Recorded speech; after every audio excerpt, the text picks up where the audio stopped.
What is going on, Sports Wars? We're here. We got a new logo. We got a new everything here at Sports Wars. We updated the color scheme. We got different thumbnails, bigger and better here at Sports Wars. And we're excited to be with you guys because we've got a lot of shit to talk about. A lot of leagues that are just absolutely imploding right now because they embrace social justice. But before we get into all that, John, how are you doing, brother? Doing good, man. Doing good. We finally live streamed for the first time in over a month, man, because Rhodes was sick as a dog and life happened too. So it was a lot of fun. We got a lot of good support over here this morning. Damn, he's sick for a month. He got that COVID-20 or something. No virus, man. No virus. I was making fun of about that weeks ago that he probably had it, but he had like allergies and it turned into a bronchitis and sinus infection. He was fucked up, man. I always think allergies, like, to me, people that have allergies just like so weak. Like literally a plant fucking cripples you. No, like a fucking like grass. You are crippled by grass and you cannot do anything. That's how I view people with allergies. I'll never understand it. If a fucking blade of grass controlled my destiny, I don't know. I wouldn't even go out of the house. I'd just stay in. It would be like 2020 all over again. Jeremy, how are you doing? Mind control. That's the reason you're all here. I am controlling all of you with my mind control. For those of you, a lot of you saw the live stream yesterday over on Geeks and Gamers. And yeah, I've been accused of mind controlling people's opinions and having that much power. That's how highly the people that hate me think of me. I do believe they are my biggest fans. They act like they hate me, but I do believe they are my biggest fans because they believe I am powerful enough to control people's opinions. So hopefully we get a lot of super chats because that is what I am sending signals. Big super chats all stream long. I don't think I'm powerful enough to pull that off, but either way, it's awesome to see how much they're obsessed with me. And Jeremy got Drunk 3PO's store taken down because he has so much power. Yeah, he really just wanted the Streisand effect, actually. He controlled the Disney Star Wars freaks to flagging down a store. And John's got his Welcome to the Rebellion shirt on, which is pretty apt. Yeah. Which is pretty apt. Yeah, we shouted out Drunk store on our live stream, too. Hell yeah. Nice. I see someone says Jake Paul fight was rigged. Yeah, I mean, let's just be real. We're going to talk about that, guys. We're going to talk about that because Jeremy was talking about before we even started. Jake Paul and Logan Paul, they are master manipulators. They don't care whether they're loved or hated. When they're getting attention, that is what it's all about. They're great at it. You got to give them credit, man. Yep. I mean, I have nothing against Jake or Logan Paul from that perspective. I don't like either one of them. I think, like, if you look, I found this out last night because I was, I don't know how I stumbled across it. It was after I made the Jake Paul video. I was continuing to look at reactions and things like that. And I stumbled across Logan Paul's Twitter account. And I noticed his video that he has pinned on his Twitter account has 20 million views. Okay. And I'm like, holy shit, 20 million views on a Twitter video. Well, essentially what he's doing is he's doing the whole virtue signaling about how we have to be better and help black people and police brutality and all this stuff.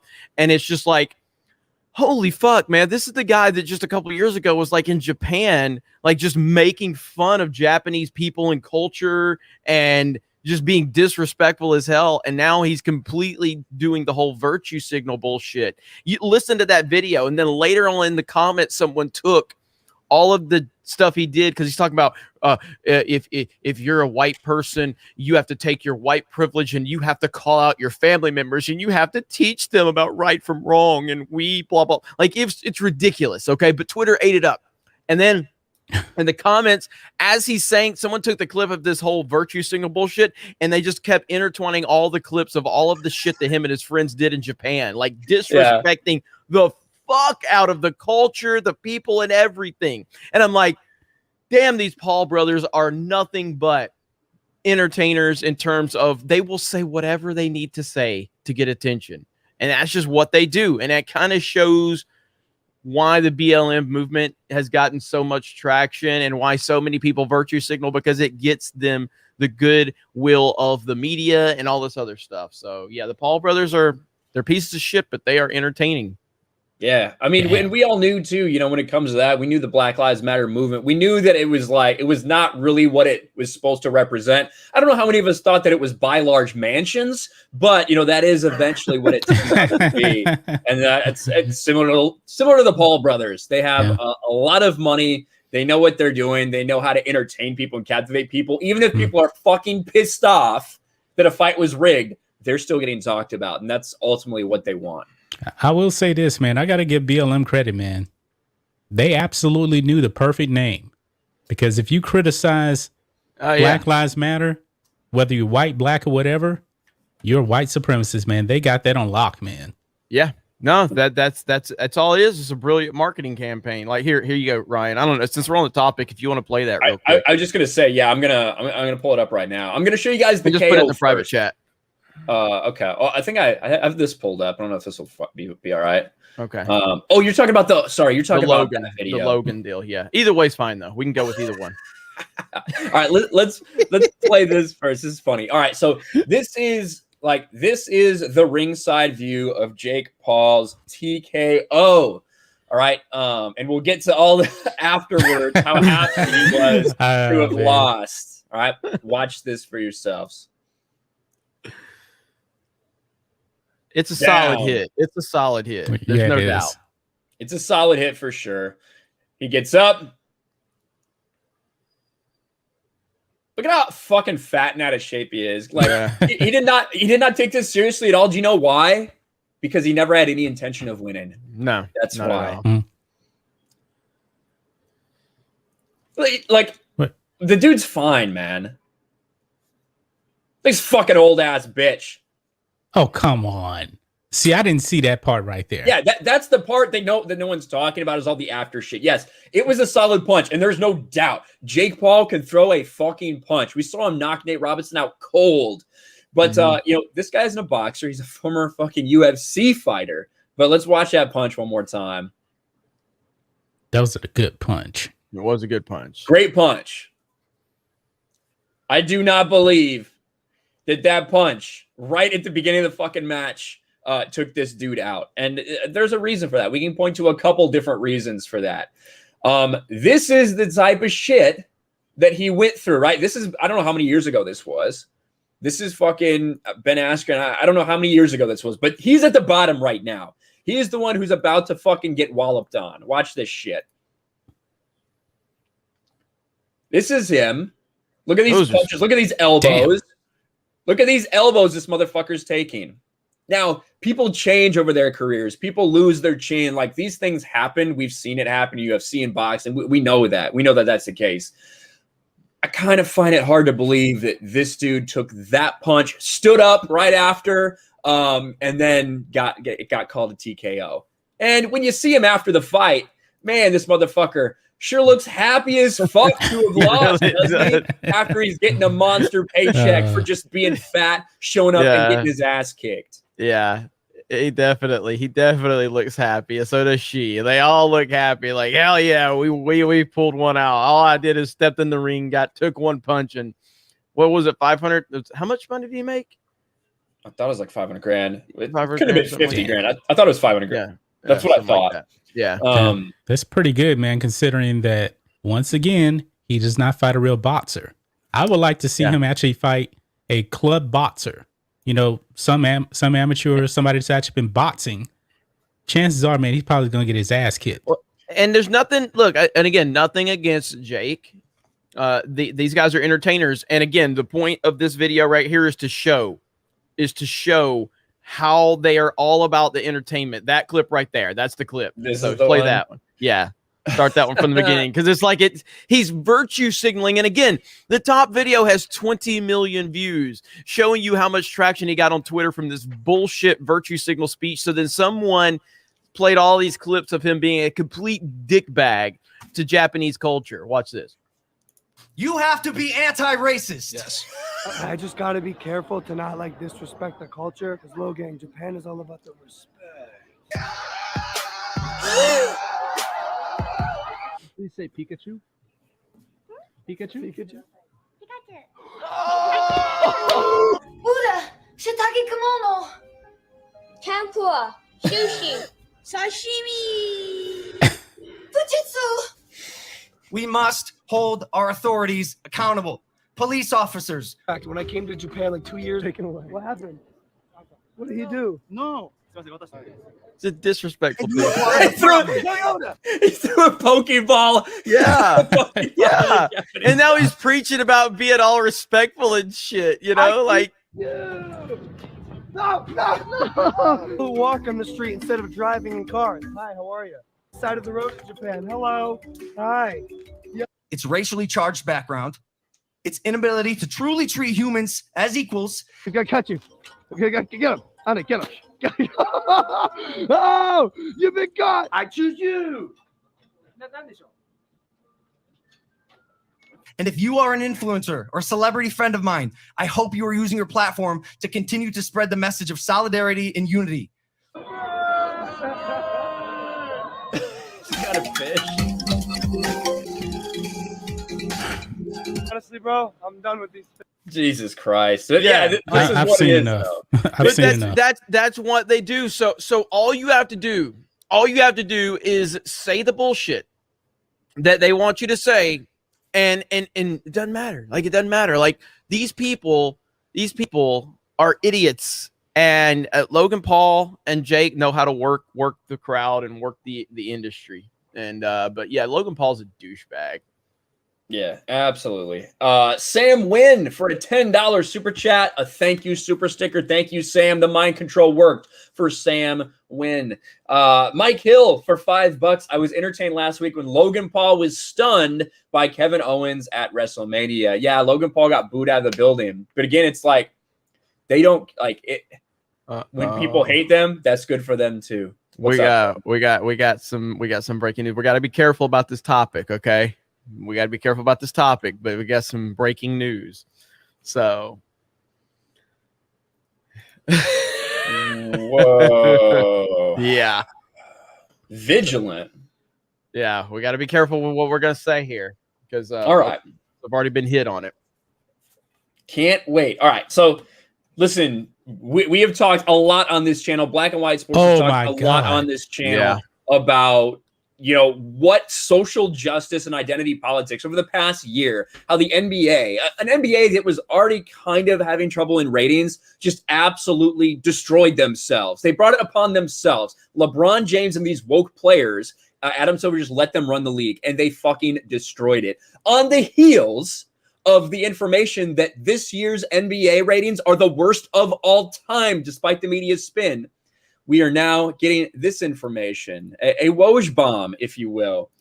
ESPN sources, the NBA has instructed teams to be vigilant about the impact of a verdict in the Chauvin trial for the death of George Floyd in Minneapolis this week, including the possibility of game postponements. Wow. If you thought they couldn't get woke enough. Wow. I mean, we've got situations where schools are closing down. Like, thank goodness for Ron DeSantis in the state of Florida.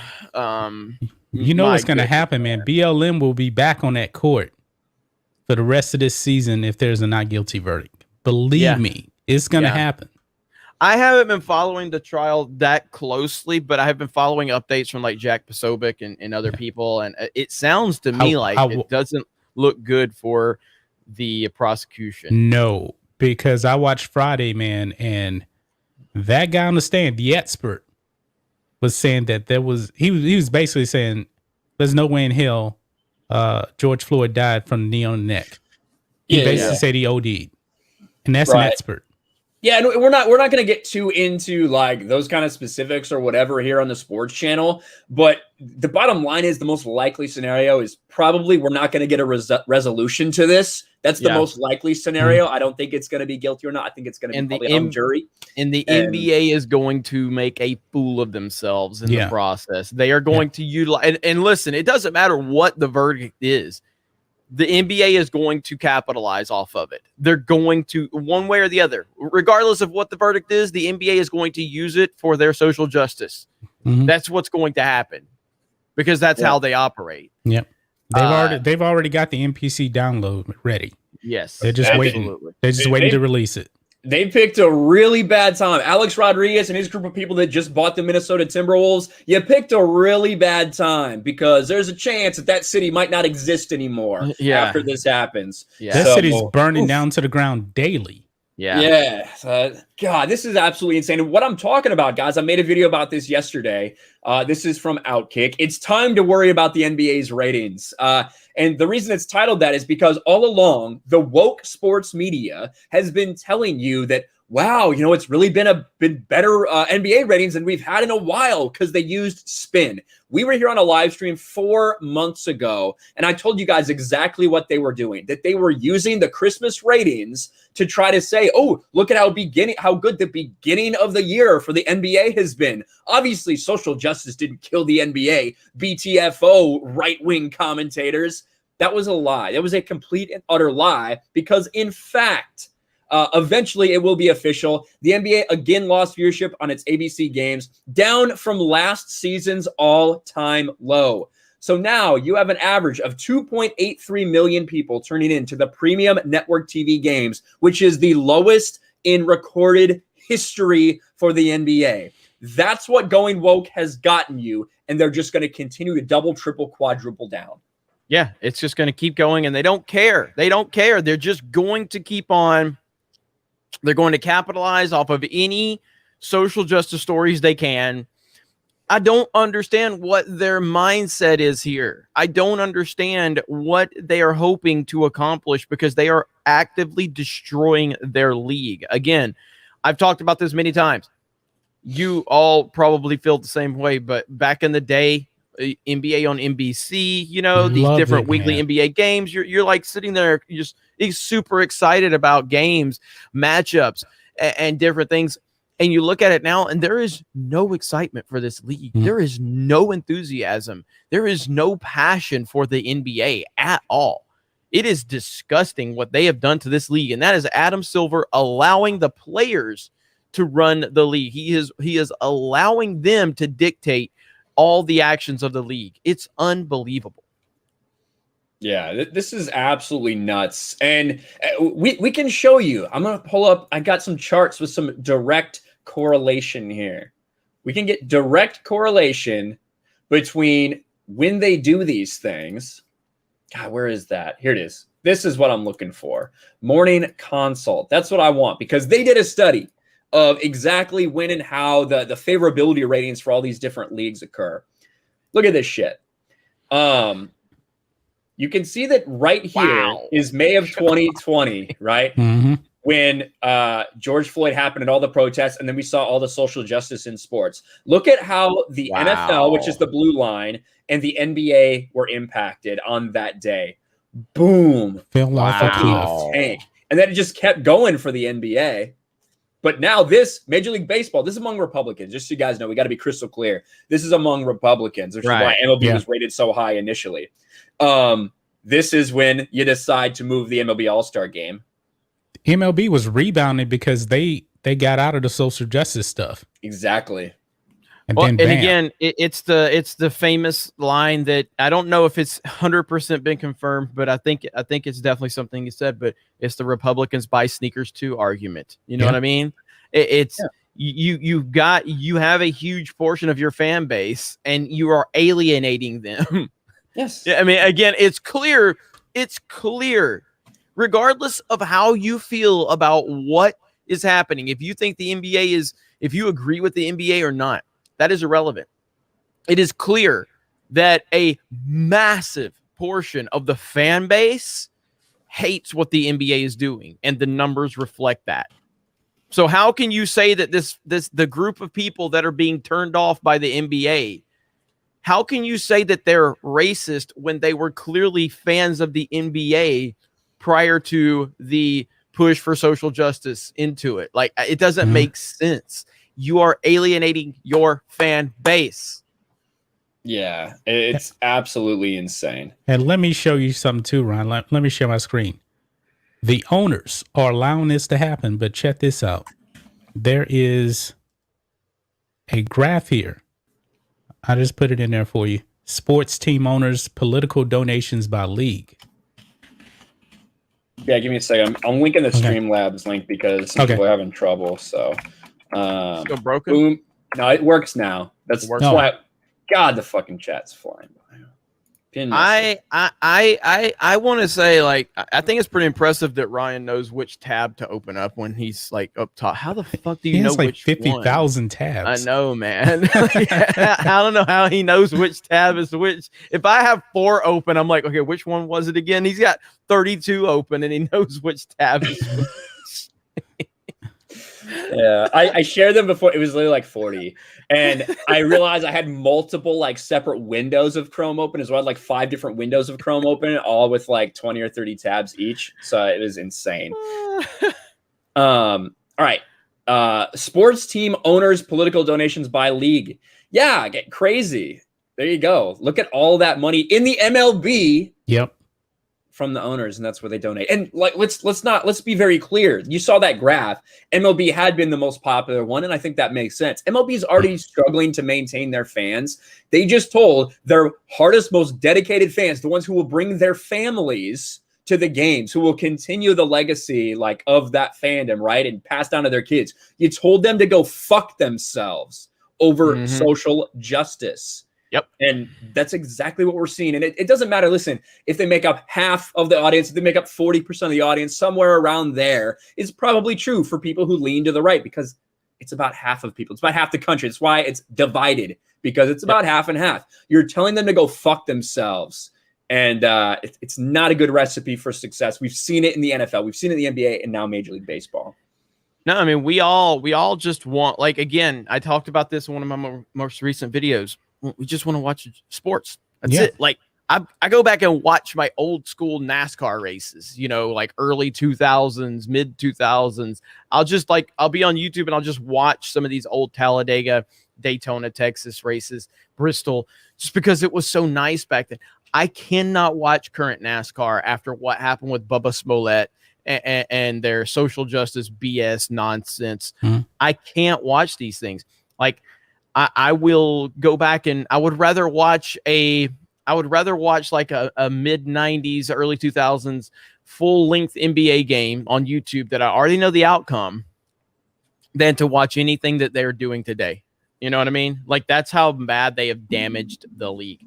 It hasn't happened that bad for me with the NFL yet, but I have definitely seen an impact on how much I view the NFL. Like, it's not as great as the NBA or NASCAR at this point. But NASCAR used to be my number one. Like, I would watch NASCAR religiously. I would watch practice, final practice, happy hour. I would look forward to the Daytona Speed Weeks and the Twin 125s and the Bud Shootout and all of that. Like, I was obsessed with it, and I can't even watch it anymore. Yeah. It is horrible what's going on. The NFL seems to at least have some self-awareness in this situation. Not enough, and they've messed up plenty, but it's pretty sad where we are right now. You remember the NFL players, mainly the Pittsburgh Steelers, the players were like, no, we're not going to put criminals on our helmets and our jerseys. They were actually clapping back. NBA did, because they didn't realize, like, they put they weren't informed. The dude who committed a drive-by shooting, they put his name on their helmets. Antoine Rose Jr. Yeah, and they had no idea who it was. It's insanity, and we saw it with the NFL. I would say the NFL has been the least affected of any of the sports, but we even saw with them the lowest rated Super Bowl in a long ass time with Tom Brady versus Patrick Mahomes. There are no, you cannot use COVID as an excuse. You just can't, because everyone's stuck inside. What the fuck? Like, that, you can't use that as an excuse. That doesn't make any sense. That's not reasonable. Everyone is now inside. When I say everyone, I know there are obviously some states like Florida that are much more open, like Texas that are much more open. But the vast majority of people are spending much more time in their house than they were the past several years. And instead of watching sports, they're doing other things. They're watching us on YouTube. They're fucking playing video games because they are tired of the shit. They're tired of the NFL, Roger Goodell, for the NBA with Cuck Adam Silver, with LeBron James, pseudo-intellectual, dumb bitch ass out there. They are tired of those people trying to tell you that you're wrong for the way that you look or how you think. And it's completely fucked up. I mean, I've been working from home since last March. I've watched way less sports now than before the pandemic. I mean, if you ask me, I'm going to be at home for over a year and I get to watch sports as much as I want. I would jump all over it, but I'm not doing it. Yeah. Whatever and Everything for $10 says Askren had a hip replacement, was retired for a year, was never known for stand-up. If his brother really fights Floyd, it's going to be a bad day. Respect for the hustle, but real. Like, we know how that Floyd fight's going to be. Like, because Floyd Mayweather is kind of the same way. He is a guy, it's all about the drama. It's all about the attention. He's going to make the fight look good. Oh, like, he absolutely they're going to put on will. a show. Yeah. He will He's never absolutely. going to be in any chance of losing. Yeah. That's how that Floyd will absolutely make that fight watchable, and he will drag it out, and because that's what Floyd does. He's that good. He did it with the Conor McGregor He did it fight. with Conor McGregor. I mean, this match may go 6 rounds, but in reality, Floyd can get him out of there in the first few minutes, but he ain't gonna allow that to happen.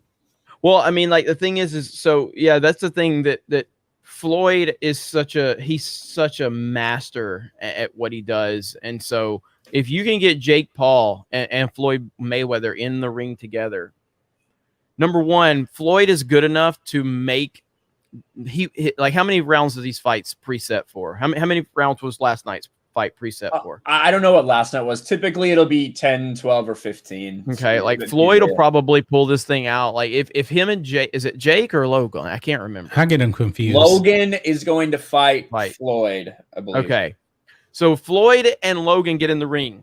Floyd is going to work, and he is going to make it seem like Logan has a chance. And it's going to go for like 8 or 9 rounds. And then Floyd will probably eventually take him out or whatever. And people are going to go, wow, Logan Paul stood a chance. What an amazing accomplishment by Logan Paul. And then it's going to hype up another fight. You know what I mean? Like, that's what's going to happen because Floyd Mayweather is that good. He did it with Conor McGregor. He made Conor McGregor seem like he belonged in that ring when he had no business being in that ring with someone as great as Floyd Mayweather. Yeah, and we'll see. We'll see what happens. Like, Skip Bayless may actually say that Paul is going to win. Maybe, but remember how it was with the Mayweather Floyd stuff when they would do this tour and they'd be like, they were like getting like racially fucking motivated with their insults and all these things and all this drama, and then you know what happened? They would go and they'd fly in the same private plane together, sitting next to each other to the next place. There was no beef between them. It was all a show. It's a show. And, you know, on one hand, that's fun and that's entertaining, but at the same time, like, you go back to the UFC. I know a lot of UFC and MMA kind of purists who kind of despise where UFC has gone lately, but it's better for the general audience, the normie audience, to tune in for these types of things, for these personalities, because now it didn't necessarily become about, well, you had earned your spot as number one contender. Now you get to fight for the title. No, it was, you talked your way into this. This is going to be a fight that everyone wants to see, that type of thing. Right. But yeah. Timothy Fitzgerald for $5. They know they cannot convict him based on evidence, that there's reasonable doubt. So they're telling you there will be more riots. Be ready. Yeah, it's going to be fucking rough.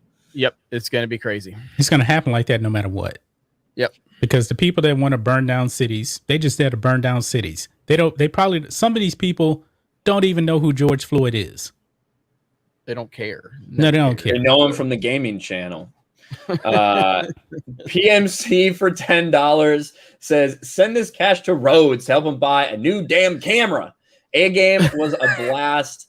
132 days. Roll Tide and be safe, everyone. Roll Tide. Rhodes actually has a Canon camera, but he doesn't use it because of internet where he is.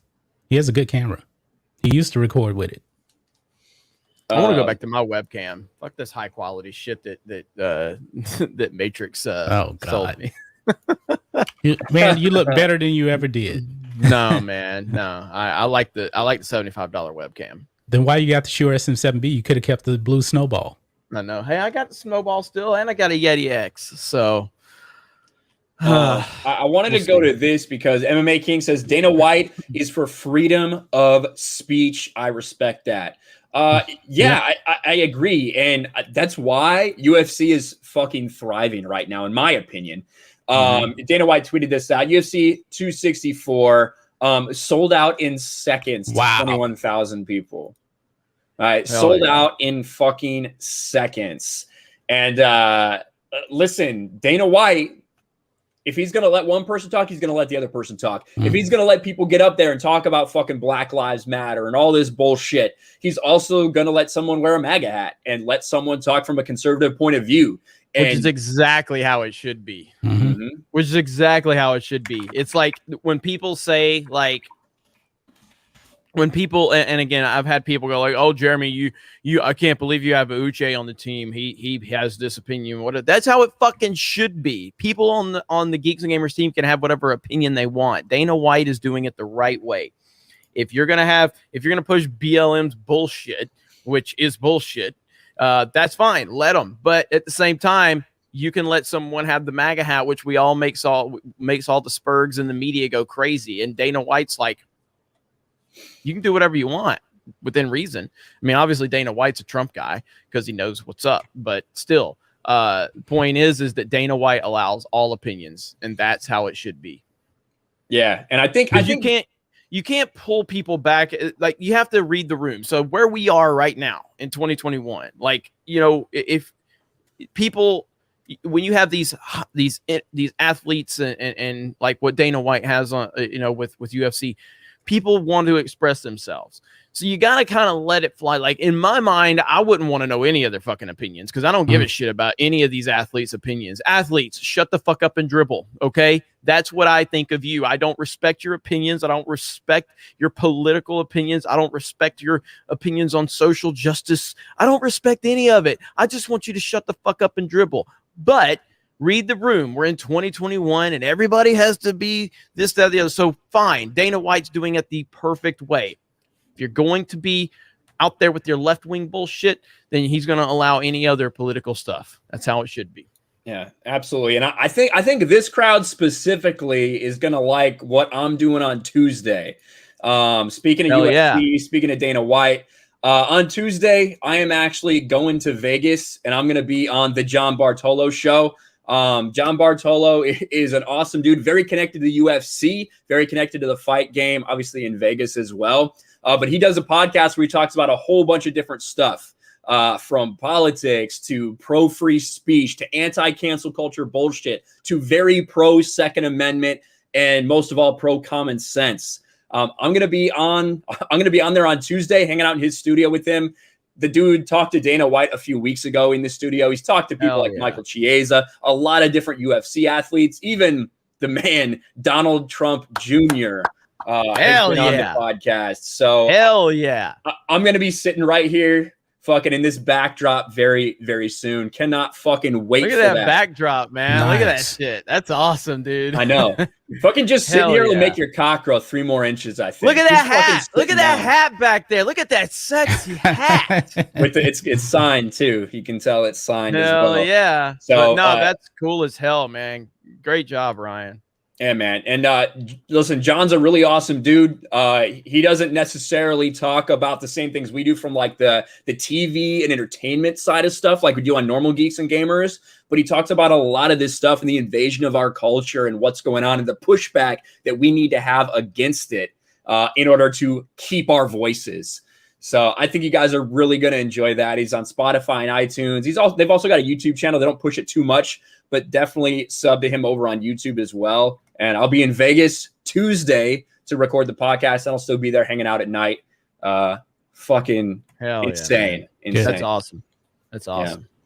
Yeah. But let's get back to these super chats really quick. And shout out to John though for John for just reaching out and giving us an opportunity, man. That's what you know, we have a lot of good opportunities, a lot of people that watch what we do, whether it be on the Geeks and Gamers main channel, whether it be on Sports Wars, whether it be on Park Hopping, whether it be on, any of our personal channels. Like, a lot of people are paying attention to what we're doing.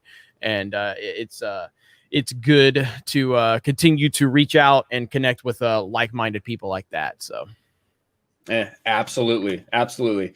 Where am I? Don for $3. Skipped on me. Where's the protest for Peyton Ham?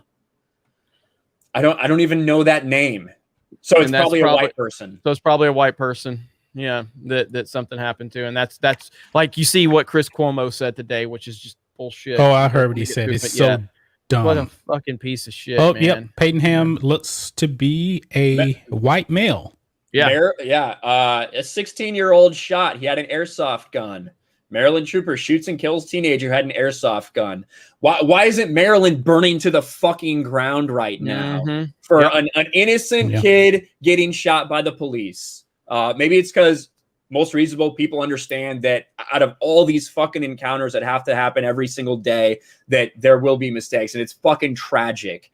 But was there anyone who was saying, oh, these poor white boys have to watch where they're going? I got to be worried about my white children out there that they might get shot and killed by the police. No, you don't see these fucking riots out there and these idiots burning their own communities to the ground. It's because the media is not weaponizing it. You don't have politicians trying to create division through it. It's just like Charles Barkley said. I mean, it's just like Charles Barkley said. They just use these things to weaponize.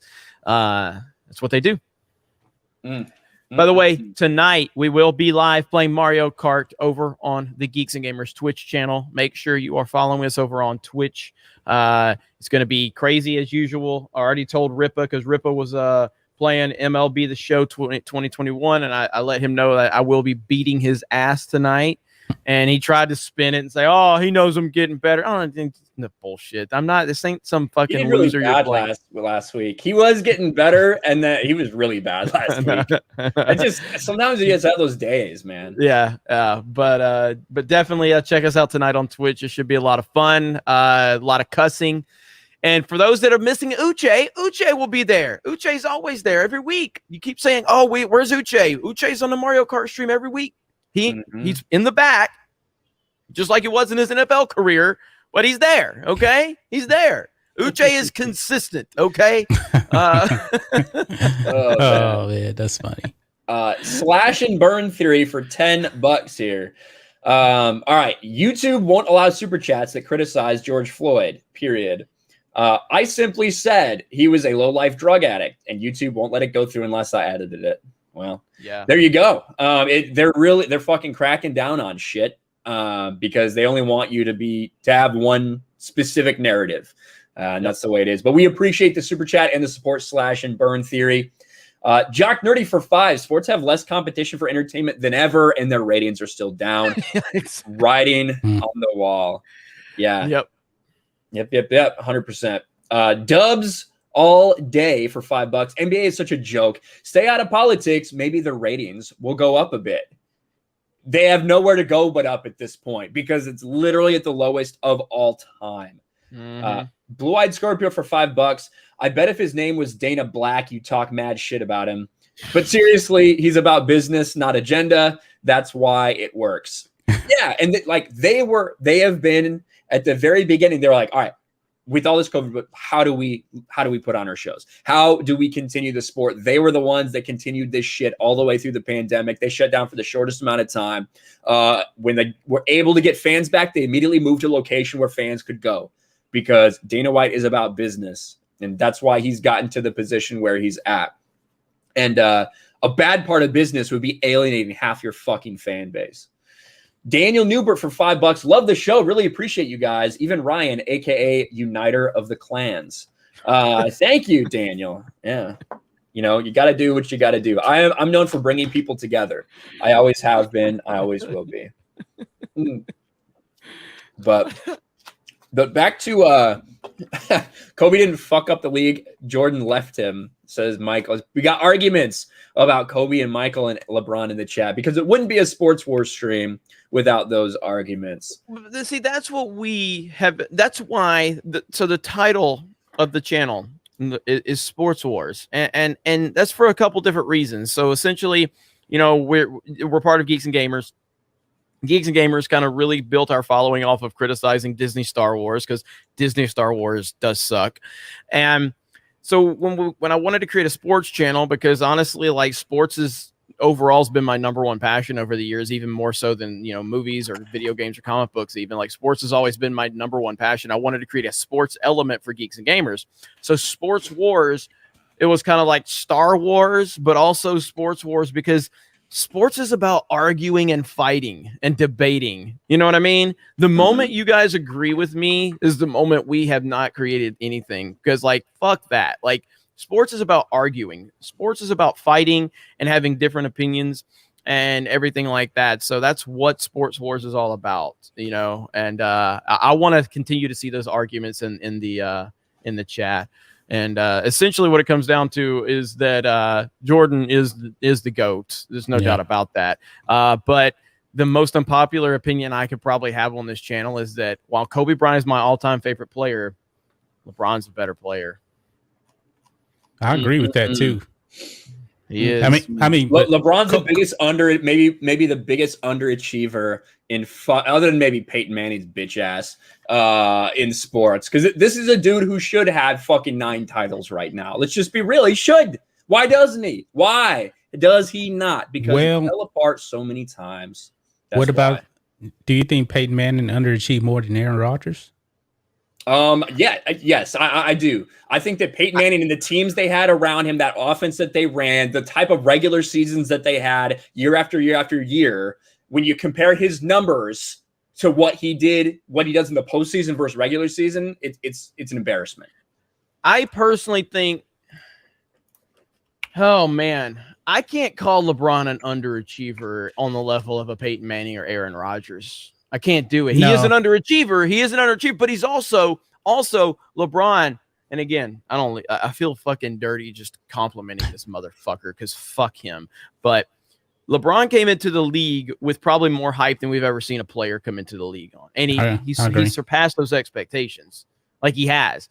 But he's never going to get to the top of the mountain because of Michael Jordan. He's never I don't care what LeBron does. He's never getting to Jordan, period.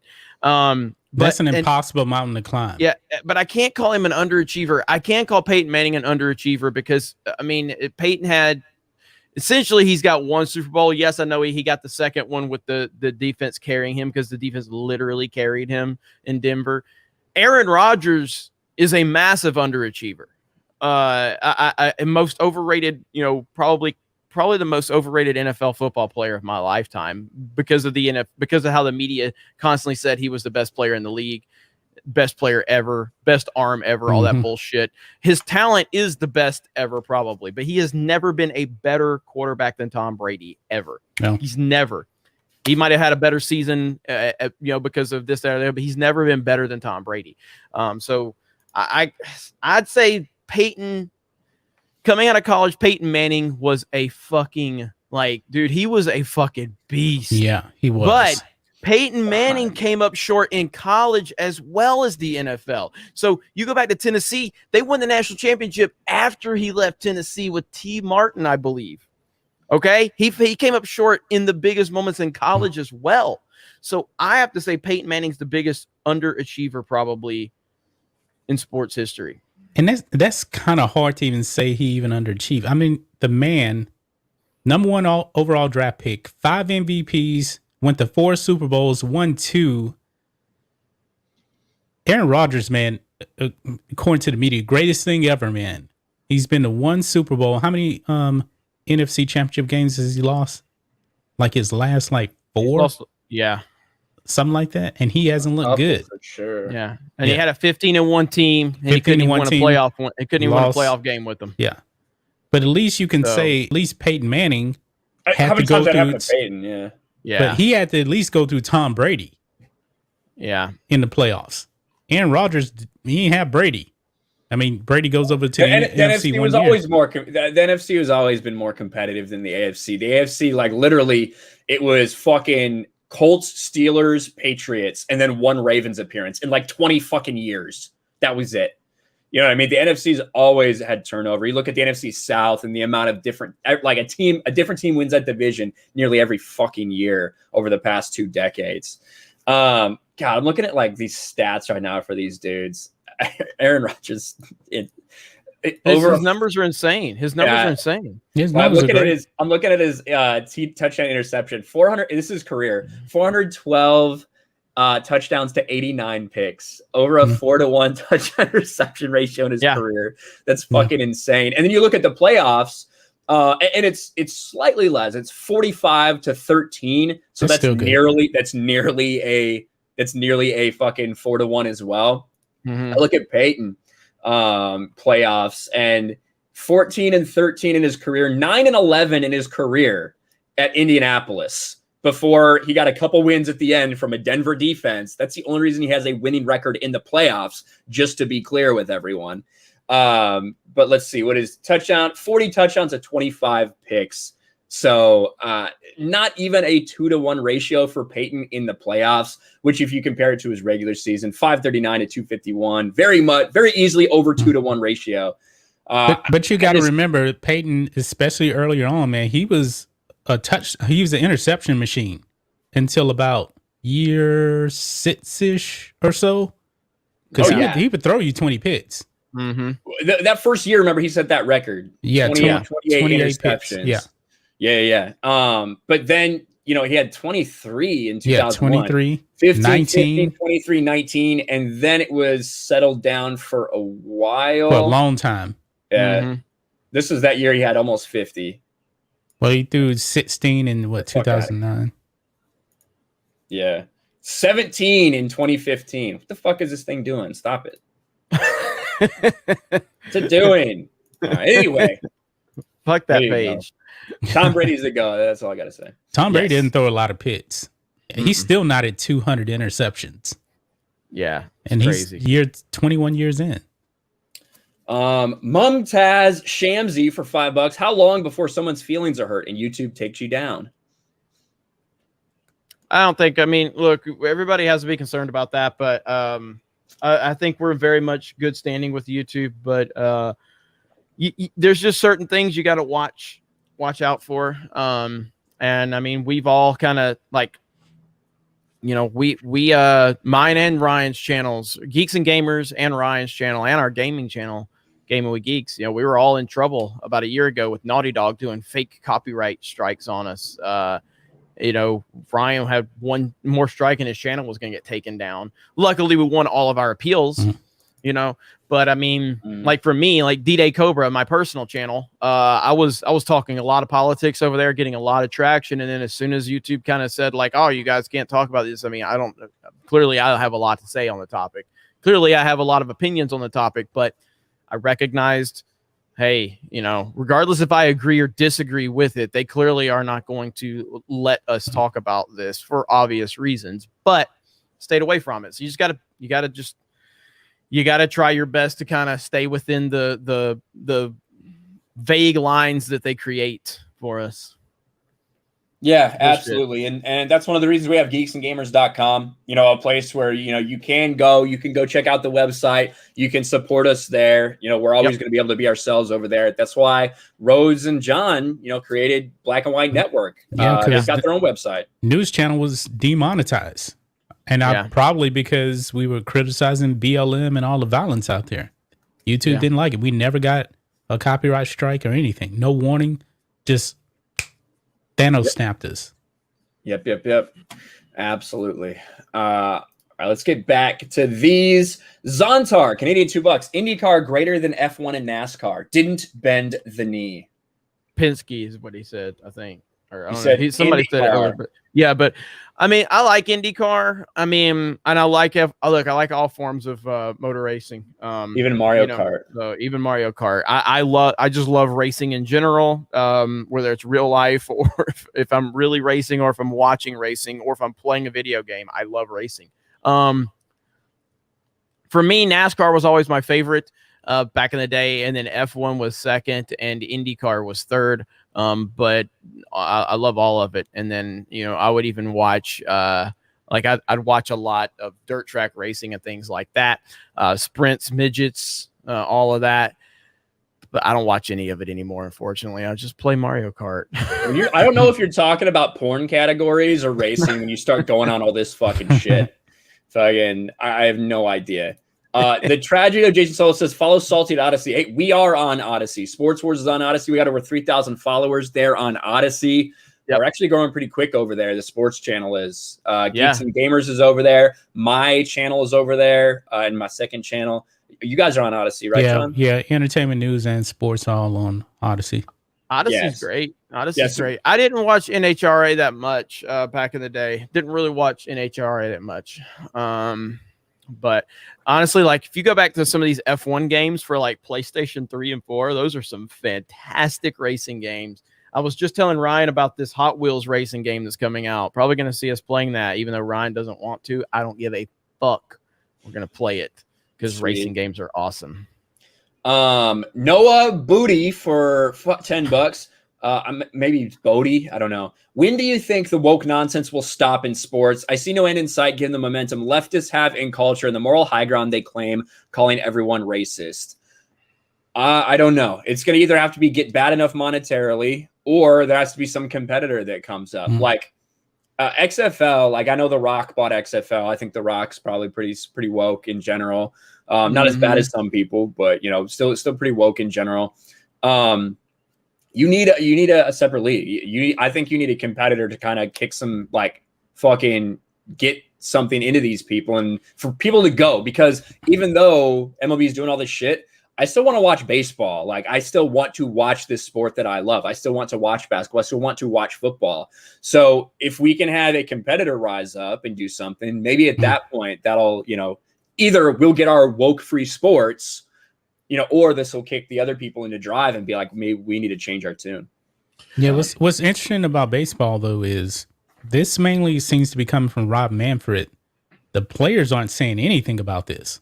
For one thing, majority of the players aren't even from this country anyway. So what can they really say about? So my understanding for the Rob Manfred stuff is that they'd obviously talk to players. Players don't talk as much in Major League Baseball. They're not supposed to, in terms of like the platforms they have in the fucking NBA to just do whatever the fuck they want, like Jaylen Brown's dumbass. But you know, from what I gather, they heard from players that there were some players that were just going to boycott the game if they held it in Georgia from the players union, all these places. So they made the decision to move it so that they wouldn't have players boycotting, so that they wouldn't have the potential of sponsors dropping as well. I think that's bullshit. I think that's weak as fuck. You should come out and say, hey, listen, we understand there's some controversy, but we're going to help the state of Georgia. We're going to be doing down here, injecting money into Georgia. It'll be draw more attention to these things if you really want to speak about the voting rights. And in the process, hey, sponsors, players, if you want to boycott, you can, but we're holding to our commitment. That's what they should have done. I think that's what a lot of people would have respected. Yeah. None of these people care about this shit. Like they just, you know, the NPCs repeating the talking points. Yeah, it's a virtue signal. Yep, it is. And again, the best thing you can do is just use their logic against them. That's what I do all the time, and it works gloriously. Can't believe EA put a Padre on the cover of their baseball game. Fernando Tatis Jr. is probably the most exciting player in baseball, even when his shoulder pops out of its socket. Mike Hill for $5. LeBron is not helping his case to be great as Jordan, be as great as Jordan by making a trash movie. Yeah, we're gonna roast the fuck out of that when that shit comes out. I cannot wait. It doesn't matter what LeBron does; he will never be on Jordan. I'm not watching that movie. The 978 for $5. Drew Brees most overrated. I don't Drew Brees think came so. up. Well, Drew Brees came up. I don't think he's that highly rated. That's why I would argue. I don't. Yeah, I don't think he's highly rated. I mean, he's obviously highly rated, but I'm saying when you're talking about the Tom Brady's, the Peyton Mannings, the Brett Favre's, those names, Aaron Rodgers, I don't think Drew Brees gets put in that category as much as he should. Like he's better than Brett Favre, but Brett Favre probably gets mentioned on all-time great lists more. Than Is he Drew really Brees. better than Brett Favre? Yes. Yes. He's far more accurate. His numbers are far better than Brett Favre's across the board. Well, I love Brett Favre. Brett I love Favre at Brett his Favre. best, man. Brett Favre at his best was in the 1990s, man. I know it's hard to compare eras, man. Brett Favre won 3 straight MVPs too. He did. Oh no, absolutely. He went to 2 Super Bowls.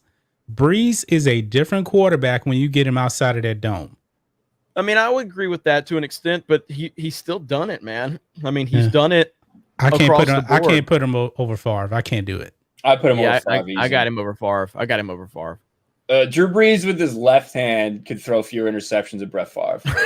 But yeah, that's just how Favre played. Like Favre just played like a fucking wild card. Well, Drew Brees threw a lot of interceptions too. Not Brett Favre level. Near that level. He threw. If you pull up his stats, Brett Favre doesn't he still have the record for most interceptions in NFL history? Yeah, but if you look at Drew Brees, in this era though. Yeah, Drew Brees has thrown 571 touchdowns, 243 picks. Never had a 20 pick season. His highest was 19 when he threw 43 touchdowns. But Drew Brees did throw. He did throw a 20 pick season. You're right. 33 and 22 he had 1 year. So 33 and 22 he had 1 year. Let's take a look at Brett Favre. Yeah, Drew Brees threw. I lost it here. 2007, Drew Brees threw 18 picks. Then he threw 17, 11, 22, 19 interceptions, 17. He's done a lot of picks, and this is a different era right here. This is a different era where you're throwing the ball a lot more. Let's see how many picks fucking Brett Favre threw. Let's see. First year where he played 13 games, threw 13. Then he threw 24, then 14, 13, 13, 16, 23, 23, 16, 15, 16, 21, 17, 29. 29? This motherfucker, 29 picks, 20 and 29 season when he was 36 years old. Yeah. But 16 pits wasn't a whole bunch of pits back then. Let's see, he threw 22 and 22 he had with the Jets that year. Of course, he's older, but I mean, so is Drew Brees. And then 33 and 7 that first year with Minnesota. That's crazy. And then he came back to reality with an 11 and 19 season. Mm. So even in an era where he was throwing way fewer times than Drew Brees, he threw way more picks. That's just how he played, though. He down the field passer. I'm sure Brett Favre, when you look at the numbers, he's probably higher yards per attempt in his career. Almost positive that would be true, but I don't think John's I'm not saying John's decision to have Brett over Breeze is ridiculous at all. I think I would take Breeze over Favre, but I don't think you're crazy at all. I think it's a valid discussion to have. But the overall point here is that I can't say Drew Brees is overrated at all. Not even close. Yeah. Aaron Rodgers is the most overrated quarterback of all time. Just so you know, Brett Favre 7.1 yards per attempt. Drew Brees 7.6. Damn. So Drew Brees is even throwing but 7.6 yards. It's a different era though. It's different because you have more times where it's like oh, I'm gonna throw a 5-yard screen that goes for 10 or 12. Vice when Brett Favre is throwing down the field quite a bit more than Drew Brees is. That's the bottom line. I don't think we could really dispute that. The fact that Drew Brees or Brett Favre probably consistently threw the ball further downfield. Yeah, per attempt. Doubt. So ball travel in the air. So it's different for sure. But Brett Favre threw a lot of fucking picks. Yeah, no doubt about that. And they both won 1 Super Bowl. So true. Maybe they both underachieved. Where was I? A. Money Wilson for $5. Peyton Manning, only quarterback to go to 4 Super Bowls with 4 different head coaches. He was his own worst enemy by throwing so much until he got old. Well, I think the real problem was when the delivery man, screwed up that HGH delivery. That was the real problem with Peyton Manning and why he couldn't come back soon from that injury. That's kind of always been my opinion. One thing about Peyton Manning, he was pretty bad in all 4 of his Super Bowls. He was not good. He's not good in the playoffs. He's just not. He never has been. Or in college. He's had the same problem in college in the big games. If Charles Tillman hadn't slipped on a fucking rainy, wet field and Reggie Wayne gets wide open for a fucking touchdown, like we're talking about a completely different story with Peyton Manning, because that's what happened. Yeah. It was a wet field. Charles Tillman, future, I don't know if he's in the Hall of Fame yet. It probably will be at some point, but like fucking just slipped and fell on a wet field for no reason. Reggie Wayne was just running, and Charles Tillman slipped. And that's how Peyton Manning threw his one touchdown that game, I think. And you got to remember, during that Super Bowl run in 2006, Peyton Manning threw 3 touchdowns in the playoffs and 7 interceptions. He wasn't good doing that run. He wasn't. Yeah, that was Brock Osweiler. Remember how Brock Osweiler looked better than Peyton Manning that year? And then Brock Osweiler was very quickly out of the league. Where was I? Daniel Wills for $5. The Indians can put like 3,000 people in stadium due to COVID. Get used to it after they change their name. That'll be all the fans left. Hashtag go Yankees. Dude, Chiefs aren't going to be around long. Braves aren't going to be around long. I know Jeremy's attached to that because of his hat, but like it's not going to be much longer for these teams with Indian or Native American heritage as their namesake. Nope. Everyone's insane. Lance Kirby for $5. Do you guys think you'll probably gradually venture back towards NBA after LeBron retires? Potentially. I mean, he's going to take a new star. Yeah, I mean, it has to take a new star and a new focus. And LeBron retiring will certainly be the best, one of the best steps forward for the NBA. It doesn't. New commissioner too. Yeah, it doesn't clear all the problems, but it at least is a step in the right direction, because LeBron is trash. Like, he is actively destroying the league. What the hell's going on with John? My camera overheated. Okay. So I'm using the webcam now. Go ahead, Ryan. Go ahead. I mean, all that expensive shit you got, John, and you end up using the fucking laptop camera. That's what This one looks good though. I like this laptop camera. It looks pretty good. It came with your computer, instead of paying fucking $1,000 for some Canon thing that only works for 45 minutes until it gets over 73 degrees in the house. All right. Ryan's so anti-good equipment, which I mean, know. again, he's not wrong. I mean, I'm not anti-good equipment. I'm anti-fucking problem, right? Like, obviously, these things just create more of a problem and a headache. So it's true. It's true. To do what we do, you need a powerful computer. Yeah. Well, he's got one. Ryan's got a powerful computer. I got a pretty good computer. Yeah. But I don't complicate it. Fucking Blue Yeti. Fucking $75 webcam. Boom, boom, boom. There you go. I started that too. I used to have Blue Yeti. Mm-hmm. I've not evolved. I've stayed the same. I haven't forgotten my roots. Joe Reese for €2. Enjoying a cold one with your stream. Cheer, gents. Well, thank you, Joel. Glad you're drinking. You're over there in Europe right now. I have drank a couple times on this stream that starts at 9 in, but not today. Culture Casino for $5. We'll see how much support the leagues lose after they support burning down Minneapolis. Heck, even Maxine is inciting people. Keep it up, guys. Thank you, Culture Casino. Good man over there. Make sure you guys follow and subscribe to Culture Casino. Good people. It's going to be bad. It's going to be really bad. And we're going to be telling you guys exactly what these sports leagues are doing in this entire process. I don't know when that verdict is supposed to come, but yeah. We'll see.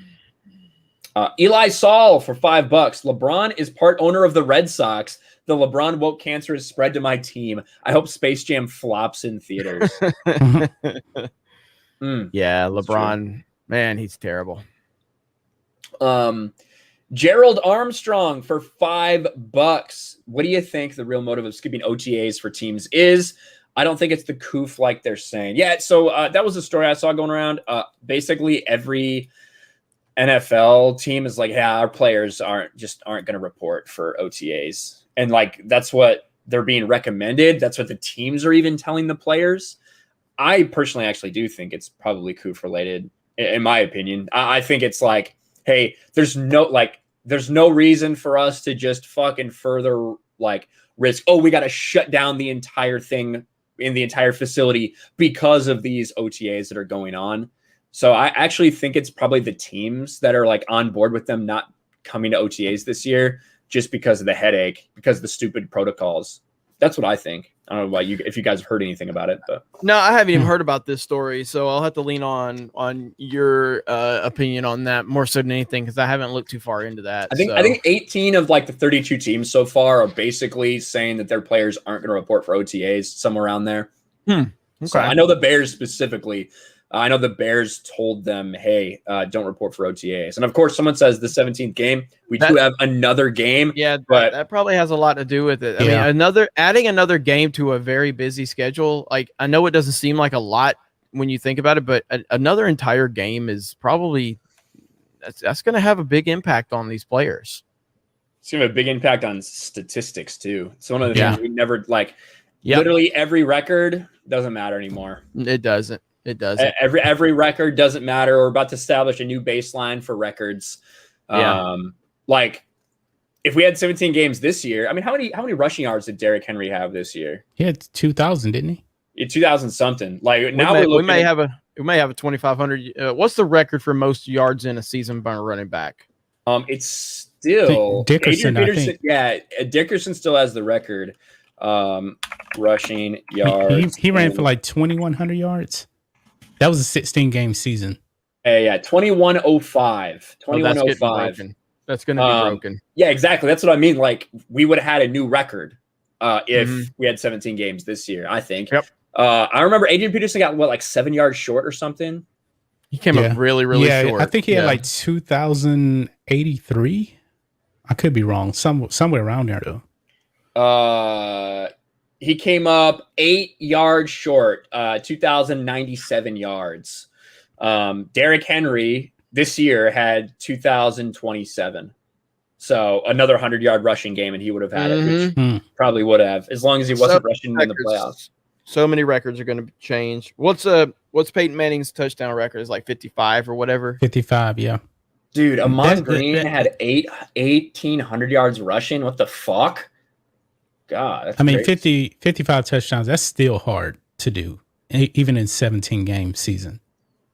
We're getting a lot of people that are like creeping up on the 50 right now pretty consistently. Yeah. So, Aaron Rodgers had what, 48? Yeah, something like that. Yeah. I mean, Drew Brees had a rough past couple. He was injured. Never mind. I'm like, why are his numbers so low the past years? I realized, he's fucking injured. 55 yards. That was after you taste so good. That's when he really got back popping. Maybe Jameis can give us another 30-30. Yeah, I heard that. Where was that? Yeah, OJ. Someone just put this okay. Mateo says okay, but he means OJ. The Juice did OJ ran 14 games. 14 games. Yeah. That did a lot more too. Dude. Yeah. And I think he averaged done like a lot of he's done a lot of impressive things. If I'm not mistaken, I think OJ averaged like 160 yards per game that season. Something that's insane. That's fucking But speaking of running back, can we just go ahead and there's only one greatest running back of all time, and we are all on the same page on this, right? It's Barry Sanders. No. It's Barry Sanders, bro. No. Who's better than Barry Sanders? No. See, I was an Emmett guy. I am an Emmett guy. I will take it to the bank, man. Dude, I could run for 2,000 yards. Come on, it was John. money time. I would take Emmett. That's the best offensive Barry line. Sanders ran for -3 yards in a playoff game. Barry Sanders was the king of negative yards on the run. It's Barry Sanders. I'm not taking Barry. I know Barry was great. I know he was. You can't compare. Like, what do you think it would have been if Barry had been on those Cowboys teams? I don't know, man. Here's a question.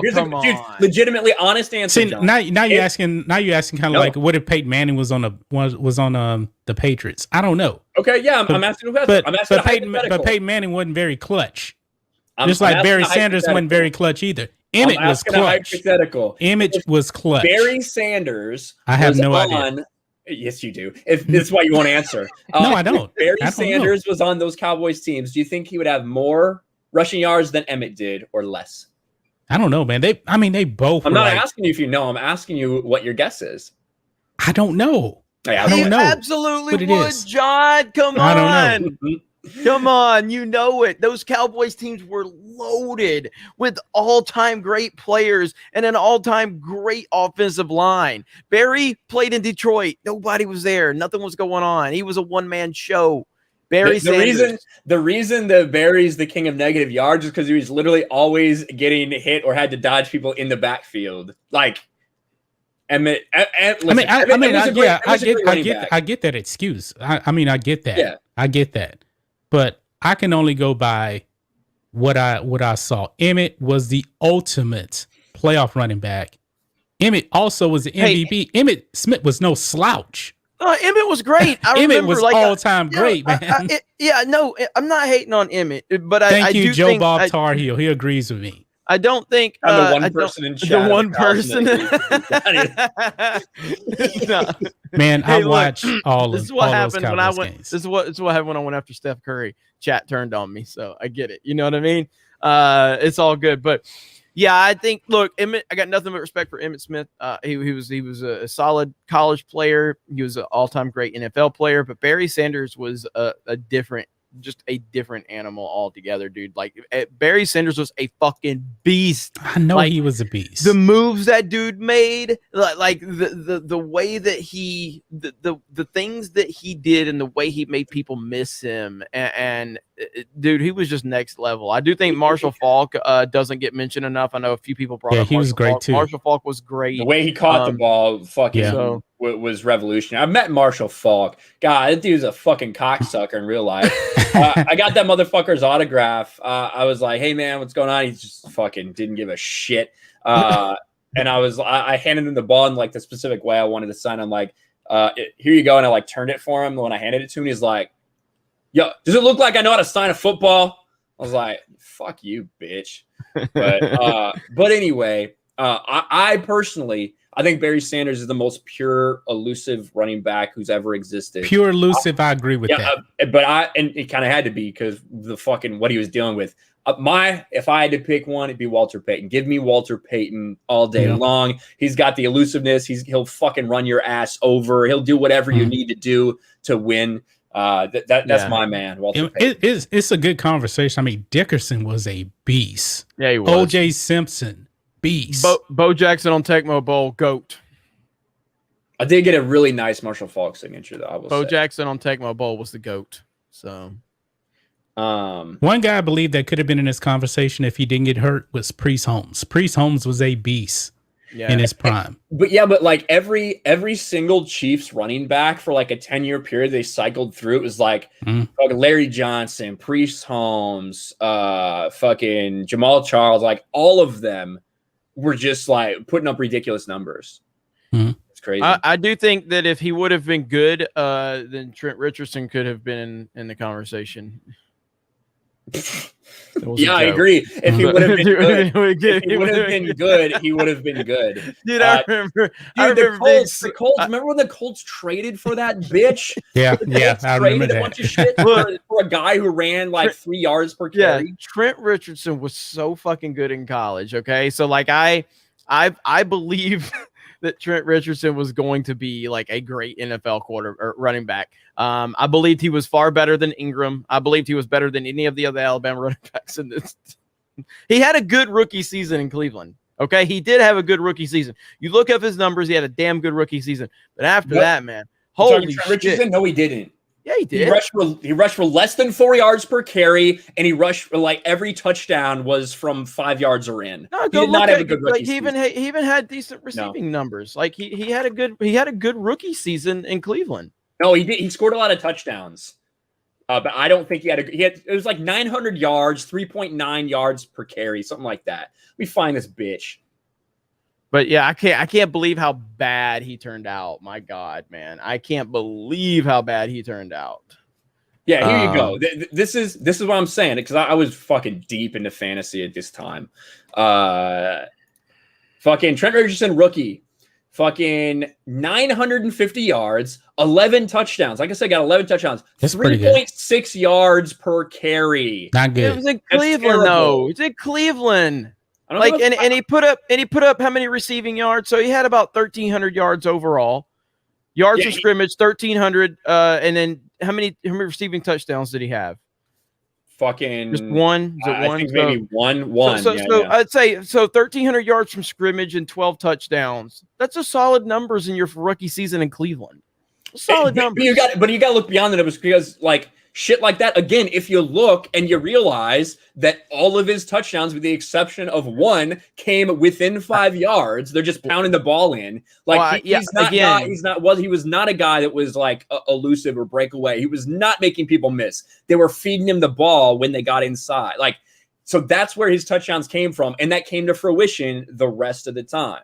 Like the No, rest I mean, of he the, time in turned- the look, league, he you turned out to be- realize that. He turned out to be garbage, but I'm saying that first year he showed promise. He showed promise, and he fell off a cliff. Like it was bad. I think it was just who he was. I think it was just in the right circumstances where he happened to pile up some touchdowns. Why is John sad? Because John realizes that his argument for Emmitt Smith is wrong. So Somebody said Tommy Maddox. Tommy Maddox, the Steelers quarterback. get rid of this. Get rid of the spammer stuff. I don't know what this person. I'm not wrong at Seriously? all. This is my opinion. No matter what, Emmett is in the conversation. I mean, technically, Trent Richardson's in the conversation Hell because I no. just brought him into it. Hell So- no. And somebody super chat, they brought up the guy for the Broncos. Terrell Davis. Yeah. He's not in the conversation. It's crazy. He had the like amount of running backs. 3 years. It's crazy the amount of running backs to make the Hall of Fame, man. It's weird. Yeah, he shouldn't have been in the Hall of Fame to me. All right. Where was I on Super Somebody Chat? said Peyton Hill is better than Emmitt Smith. Please. Hey, you put Peyton behind that offensive line. Please. Peyton Hillis was on the cover of Madden. Where Brandon Vegas for $5. NFL vets trying to keep undrafted free agents from earning roster spots so they won't get cut for a cheaper player during a down cap year. That could be it as well. Brandon. Gerald Armstrong for $3. Bo Jackson destroyed the Boz. Debate over. The B-O-Z, the Boz, the Bows. Bo Jackson destroyed the Bows. B-O-Z. You guys know what that means? What that's referencing to? Brian Bosworth. Brian Oh, Bosworth. yeah. Brian I forgot Bosworth. about him. Brian Bosworth for like 2 years was like the fucking ultimate Chad alpha male for like 2 years. Like he was like the baddest dude ever, and then he just stopped being cool. You know, Like I don't. Like Bo Jackson, it's unfortunate that his career got cut short the way it did because he could have been the fucking greatest of all time. You know, Bo Jackson, if because I've said like I think LeBron's like physical gifts are as good as I've seen, and a lot of that has to go into the accomplishment side of thing. If you just wipe out like all the if you wipe out the argument of Bo Jackson's probably the greatest pure athlete I've ever seen in my life. Like what he did in baseball, what he did in the NFL, what he did in college. Like Bo Jackson is just what you saying no. Primetime Deion Sanders. No, I'm not going to argue that either. I'm not. That- I'm not. I mean, Deion is the greatest to me. Deion's the greatest, cornerback ever. He did it in two but- sports. He was big time. But dude, like Bo Jackson was so ridiculous, man. Like I'll never forget that moment, and I don't know if it's still like it was just that moment where Bo Jackson caught that. Oh yeah. He caught the ball. deep line. And he ran up the wall. ran across the Remember that wall. Yeah, shit? like Spider-Man. it was so Yeah, fucking yeah, I remember cool, that. man. And you're just like, this motherfucker is a legitimate superhero. Like Bo Jackson was a beast beyond belief. I'm an Alabama fan saying that. Yeah, Okay. yeah. I'm an Alabama fan saying The that. thing Bo that Jackson hurts was a the thing that hurts Bo, he was never. I don't think he ever made a Pro Bowl. In the NFL, I can't remember if he was All-Star. But he made an All-Star because I distinctly remember he led off the All-Star game with a home run one year. Yeah. Okay. So he did. I'm looking at like their numbers right now, and like Bo didn't hit for great average, but he obviously hit for great power. Deion did not hit for power, but had a much better average overall than Bo did. Yeah, it's fucking crazy that these guys are able to do that, and that. Mhm. Oh man, That's And nuts, especially for Dion to be on these Atlanta teams, like when the Braves were making these runs and everything. It's kind of nuts. He hit 300 in 92. Yeah. Look at that. Pull the video up. And then Dion also was a wide receiver. He's actually pretty good for the Cowboys. Yeah, this is cool as hell right here, man. Like, I remember this, man. I'm like, holy shit, dude. Like, I couldn't believe it. Watching it right now, it's still cool as hell to watch it. Spider-Man. Mute it. Look at Look at his fucking arms, dude. Look at this man. I know. No, they slow-mo it. They slow-mo it a bunch of times. Just watch this dude, man. That dude was a freak. Did not need to do See, that. He didn't need to do it. He was showing off. He was showing off. He was absolutely showing off. Of course he was doing that. He was showing off.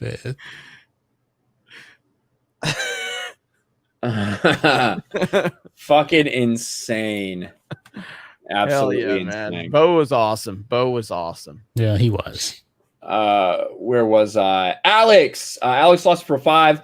What your reasoning to call Rodgers overrated? Really would like to you guys flesh out that opinion more. Keep up the good work. Love the videos.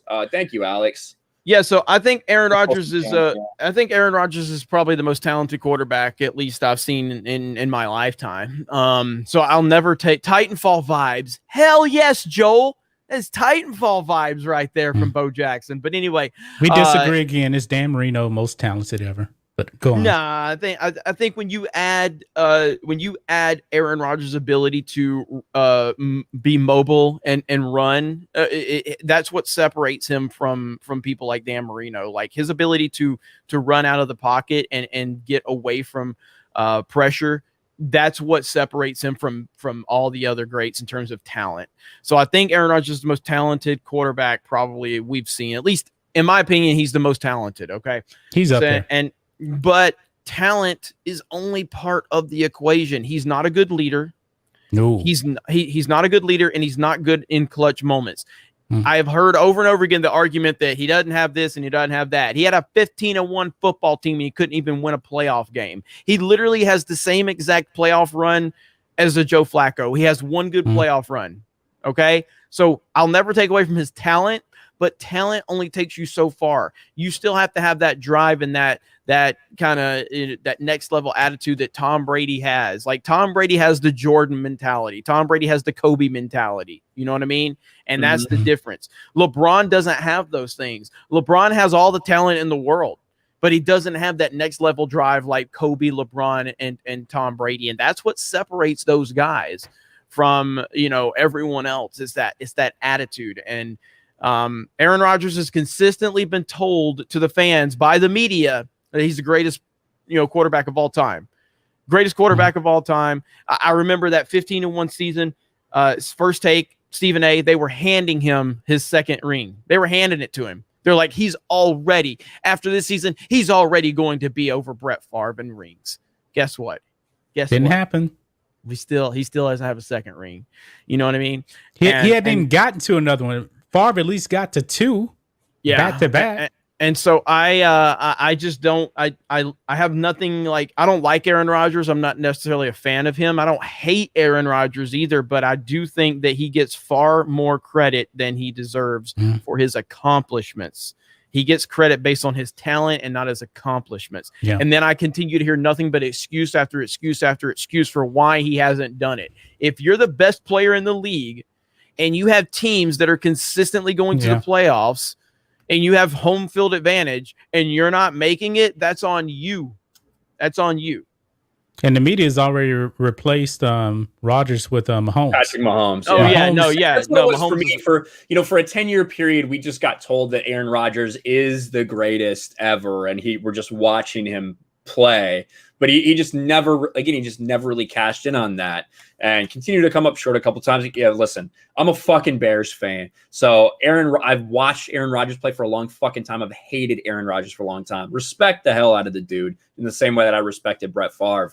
But yeah, I think it was a media narrative because they needed something to put out there because it's always about the next big thing or whatever. Who's going to take over the GOAT? And that's what that was to me. Well, I keep seeing, I just saw someone say it again, and this just shows, look, I get it. You know, you're not smart when you make this argument. I understand that, okay? Your parents, probably when they get a divorce, will they still be brother and sister? I'm not sure. But when you say that if you put Aaron Rodgers on the Patriots, he would do better. Aaron Rodgers took over a team that went to the NFC Championship game the year before. Tom Brady took over a team that hadn't been to the playoffs in a few years. Tom Brady took over a losing team. Belichick was on the hot seat. He was about to get fired. Belichick needed Brady to save him. Aaron Rodgers took over a team that was a step away from going to the Super Bowl. So Aaron Rodgers walked into a better situation than Tom Brady in Green Bay. And guess who made more of their situation? Tom Brady. You can sit there and think that the New England Patriots were this big dynasty that Tom Brady walked into. But when you look at the facts, Bill Belichick was a losing head coach in New England. He had an all-pro quarterback in Drew Bledsoe, and they still weren't doing shit until number 12 became the quarterback. That's the facts of the situation. That's it. Yep. That's it.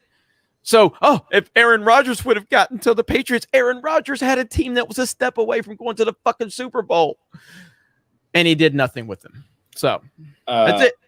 M Tax Shark says a Hoosier that roots for the Bears. Bro, let me fucking tell you something. Legitimately, half of the state of Indiana, everything north of Indianapolis, right? Anything that's not really considered fucking Kentucky. That's basically what I consider people from southern Indiana. They're just from Kentucky. But everyone was fucking Bears fans when I was growing up because, well, me personally, I live like an hour outside of Chicago, way closer there than I was to Indianapolis, but also because the Bears were the team in the 80s. And it wasn't until all these fair weather fucks, they're like, look at Peyton Manning, the Colts. We love the Colts. They started becoming Colts fans. Fuck all those losers. All these fucking pieces of shit. I see this fucking navy and orange. That's what I saw for fucking ever until Peyton Manning's a couple years into it. They fucking start rooting like fair weather bitches do. I will always be a Chicago Bears fan, Chicago Cubs, Chicago Bulls. That's how I was fucking raised. If you are from southern Indiana, I don't apologize. So, where was I? I see people talking about this. Josiah RTR says for $2, you might want to break the Euro Super League news. I've seen people talking about this. I don't know. I don't know anything about this shit. But we can look. Maybe we get Lyndon on here. He probably knows about this shit. And I'm about ready to fucking read through these super chats. But here we go. I found an article that we can at least talk about it for the three while people. He's looking that up, just want to tell everybody, we just hit 95,000 subs. We fucking love the Sports Wars channel. We love this group of people. We're closing on 100,000 subs. Black and White Sports is killing it over there. This is what we do. We talk shit. We argue, and we call out the bullshit wokeness. That's what Sports Wars, Geeks and Gamers is all about. So thank you guys for supporting us. Thank you for being here. It's been a great stream up to this point, and we're having a lot of fun. So even when we disagree, even when we have John having horrific takes like Emmitt Smith is better than Barry Sanders, we still love him. Okay? We still love him. Hey, my take isn't as nearly as bad as you actually loving The Force Awakens. It's not nearly as bad. Damn. It's not nearly as bad as you not coming out and slamming The Last Jedi first. Okay. Where's that Baby Yoda you were repping all those weeks, huh? And I told you, he's still in the box over there. He's still in the box. He's still in the box. He wasn't in the box for weeks. All right, so Manchester United, Liverpool, among clubs in $6 billion European Super League talks. 15 of Europe's biggest clubs are in talks to launch a European Super League, plan to start in time for 2023-24 season, with a $6 billion fund backing the project. If it's successful, it would threaten the existence of the Champions League, football's biggest club competition, with UEFA due to announce on Monday a new 36-team format for the tournament. designed to stave off attempts by the game's top clubs to break away. So it would be English top flight clubs like Manchester United, Liverpool, Arsenal, Chelsea, and Tottenham are among 11 European teams. You would have, a bunch of different big European soccer teams getting together and forming a European Super League. So that's interesting. I don't know anything about soccer. I'm not a big soccer fan. I don't really fucking care about it. I'm not one of those people that even pretends to give a fuck about it during the World Cup, like a bunch of these other fucking posers that buy a stupid fucking scarf and pretend like they give a shit about soccer when they don't watch it the rest of the time. I know it's huge around the world. I know there are some people that watch us that love it probably. I'm not really qualified to talk about it because I've never really gotten too into it. I will talk about it if they kneel for the national anthem, though. That's the time I will talk about soccer. But like, it's just, I've been to a couple MLS games out in LA and in Chicago before. I've just never been able to get into it. Yeah, I can't get into it either. But I mean, I think we will try to work on getting some soccer coverage here on the channel if we can. Like Lyndon Hall, who writes articles for geeksgamers.com. He also is recently started running our Sports Wars account and over on Twitter. And so Lyndon kind of is into all this stuff. So we may have to get him on the channel occasionally. All these sports that the majority of people don't give a fuck about that watch the channel, he really cares about. Yeah. So where was I? To do Mark Roberts for $5. How about Terrell Davis? He's one of 5 running backs to rush for 2,000 yards in a season. His career was cut short, but underrated in my opinion. Isn't he in the Hall of Fame? He's in the Hall of Fame. He's overrated. Yeah, he shouldn't be in the Hall. Yeah, I think TD's a little overrated. To be honest. He only had 2-3 good seasons. Yeah. I think TD's overrated because of the John Elway aspect, about John Elway getting them the rings, and I mean he helped get to that point, but I feel like he also capitalized. They on the back of Terrell Davis is how they won those with that zone run scheme from Mike Shanahan. Yes, but it was continued because everybody that went there, right? All of a sudden you get Clinton Portis in this same fucking scheme that goes nuts, in Denver. Like all these different guys, again, kind of like what we were talking about with Kansas City. They just had a lot of people run through there, had success. Same thing you kind of saw at Denver for a while. Yep. Classic Sports for $5. I have several Peyton vids on my channel. Sanders was great, but would always avoid open holes to avoid contact on the sideline. There you go. So we got Classic Sports, who's a fan of Walter Payton as well. Hell yeah. Woe was me for $5. LaDainian Tomlinson was the greatest of the 2000s. LT was a fucking beast. I know a lot of people here in San Diego have really fond memories of him. Yeah. Gal Pal Val for $10. Thanks for awesome sports takes. I'm late to the convo. My father held season tickets to MLB since 1979, but canceled thanks to the swing towards Marxism. Miss those simple days at the ballpark. I had season tickets to the Padres, not because I was a big Padres fan, because when I moved to San Diego, I always get invested in whatever local sport there is. And so I got season tickets for super cheap, fucking canceled those. I didn't have them this year, so it sucks. But thank you, Gal Pal Val. We appreciate that. M Tax Shark for $5. Originally from Central Indiana, Ryan. You're wrong, but forgiven. If I still cared about the NFL, I'd still love the Colts. If you're from the Indianapolis area, then of course it makes sense that you would root for the Indianapolis Colts. They're not called the Indiana Colts. They're called the Indianapolis Colts. So, but yeah, man, good to see a fellow Hoosier in the chat. Gerald Armstrong for $3. Maybe the Premier League will be more competitive. Maybe. Let's see. To Benjamin Bellamy for $3. What if Rodgers and Tony Romo swapped teams? I mean, I thought Tony Romo was a really good quarterback. He's really good. They'd both come up short in the playoffs. I thought Tony Romo was really good, and his statistics. If you look at his stats, I mean, they just destroy Troy Aikman's stats. It's from a statistical standpoint. But I don't think that there's an argument to be made for Aaron Rodgers on another team. I think that Aaron Rodgers is. He is who we thought he was. You know what I mean? Like it's just he is who he is. He's a person who has phenomenal talent, but he does not have leadership qualities. He doesn't know how to inspire the men around him to come together and be great in the moments that they need to be great in. He's just he lacks that ability. And I don't think that changes no matter where you put him. Yeah. Or let's see, Oral B cereal for $5. Belichick has a losing record without Brady. Enough said, and I'll take it to my grave. He lost Super Bowl 52. Oh yeah, didn't play Malcolm Butler. Big mistake. I still wonder what that was about. No, that was Nobody weird. knows. That was weird. That was weird. All right, we're all caught up on super chats, guys. All right. I think we're going to call it there. Hour and a half stream. A lot of good conversations and good talks going on. John, what do you guys got going on at Black and White? Not much, man. I text Rose about that NBA news bracing for Chauvin. So he's going to cut a video on that when he gets back home. And that's pretty much it. Someone asked, how was Jim Brown not mentioned? I mean, I can only speak for myself, but like I typically don't talk about players I didn't see play. Right. So when you hear me talk about like the greatest NBA players of all time, I typically talk about players that I saw. So that's why my list is like, Jordan, LeBron, Magic, Larry, and Olajuwon. That's my top 5. And I don't really get into the Wilt Chamberlain, Oscar Robertsons, and all of that. It's not to say that they weren't great. I just didn't witness them. So with NFL players, I try not to get into discussions about players I didn't actually see play. So that's it.